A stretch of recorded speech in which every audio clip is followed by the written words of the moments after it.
Halo semua, Assalamualaikum warahmatullahi wabarakatuh. Pada video kali ini, saya akan membahas mengenai rencana pelaksanaan pembelajaran atau RPP dengan pendidikan berbasis kasih sayang pada materi biologi kelas 10 dengan materi klasifikasi makhluk hidup. Informasi umum terkait dengan RPP yang saya buat adalah mata pelajaran biologi, kelas dan semesternya untuk kelas 10 fase E semester 1, materi pokoknya klasifikasi makhluk hidup, alokasi waktunya 2 kali 45 menit, metode pembelajarannya diskusi kelompok dan pembelajaran berbasis proyek. Tujuan pembelajaran. Untuk tujuan pembelajaran yang saya angkat terbagi menjadi 3. Yang pertama adalah pemahaman konsep, di mana peserta didik dapat menjelaskan pengertian dan tujuan daripada klasifikasi makhluk hidup. Lalu, peserta didik dapat mengidentifikasi kriteria dan klasifikasi makhluk hidup. Yang kedua adalah pengembangan keterampilan, di mana peserta didik dapat mengelompokkan makhluk hidup berdasarkan karakteristik yang diamati. Lalu, peserta didik dapat menyusun klasifikasi sederhana makhluk hidup dengan menggunakan diagram atau tabel. Tujuan pembelajaran yang ketiga yaitu adalah nilai dan sikap, di mana peserta didik menunjukkan sikap kerjasama dan komunikasi efektif selama diskusi kelompok. Peserta didik juga menghargai keanekaragaman makhluk hidup dan pentingnya klasifikasi dalam ilmu pengetahuan.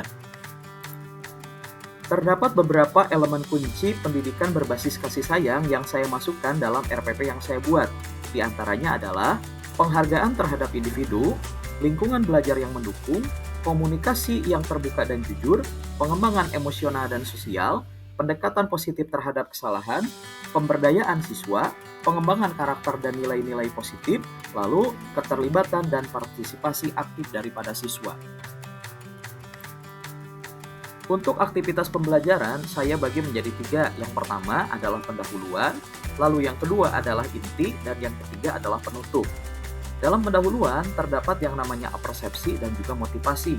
Lalu pada inti, terdapat pembelajaran berbasis proyek, dan yang ketiga yaitu penutup terdapat refleksi dan penguat untuk materi.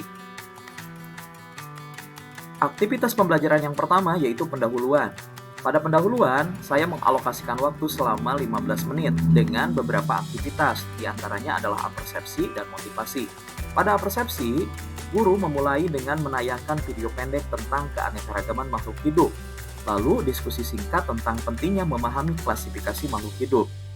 Dan untuk motivasi, guru menjelaskan tujuan pembelajaran dan relevansinya dalam kehidupan sehari-hari, seperti identifikasi spesies, manfaat, atau berbahayanya dari suatu makhluk hidup. Lalu pada kegiatan inti dengan pembelajaran berbasis proyek terbagi menjadi 3. Untuk aktivitas yang pertama yaitu adalah diskusi kelompok, di mana peserta didik dibagi menjadi beberapa kelompok, setiap kelompok diberi satu set gambar makhluk hidup dengan deskripsi singkat. Lalu, tugas kelompoknya adalah mengelompokkan makhluk hidup berdasarkan kriteria yang mereka tentukan, seperti habitat, bentuk tubuh, atau cara reproduksi.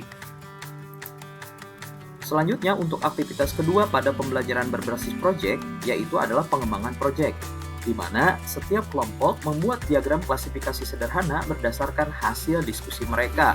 Lalu, kelompok menyusun presentasi singkat tentang klasifikasi yang mereka buat, termasuk alasan pemilihan kriteria. Selanjutnya, untuk aktivitas terakhir pada kegiatan inti adalah presentasi dan diskusi, di mana setiap kelompok mempresentasikan hasil klasifikasi mereka, lalu kelompok lain memberikan tanggapan atau pernyataan dipandu oleh guru untuk menekan konsep klasifikasi yang benar. Pada penutup, saya memerlukan waktu sekitar 15 menit dengan beberapa aktivitas, di antaranya adalah refleksi dan penguatan. Refleksi adalah peserta didik menuliskan refleksi singkat tentang pembelajaran yang mereka dapatkan, termasuk hal baru yang mereka pelajari dan tantangan yang dihadapi.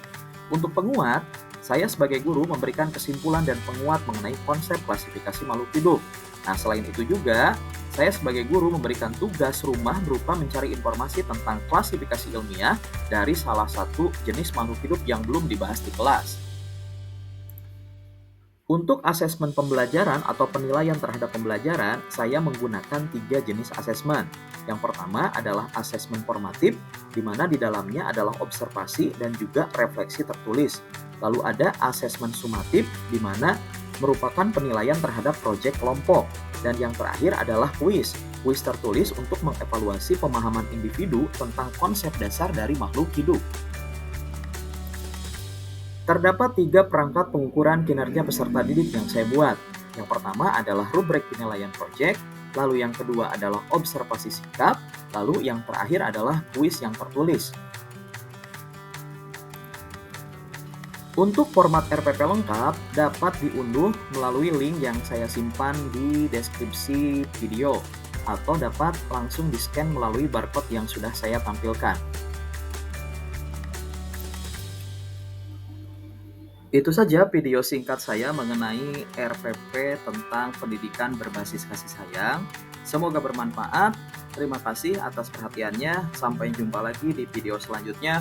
Wassalamualaikum warahmatullahi wabarakatuh.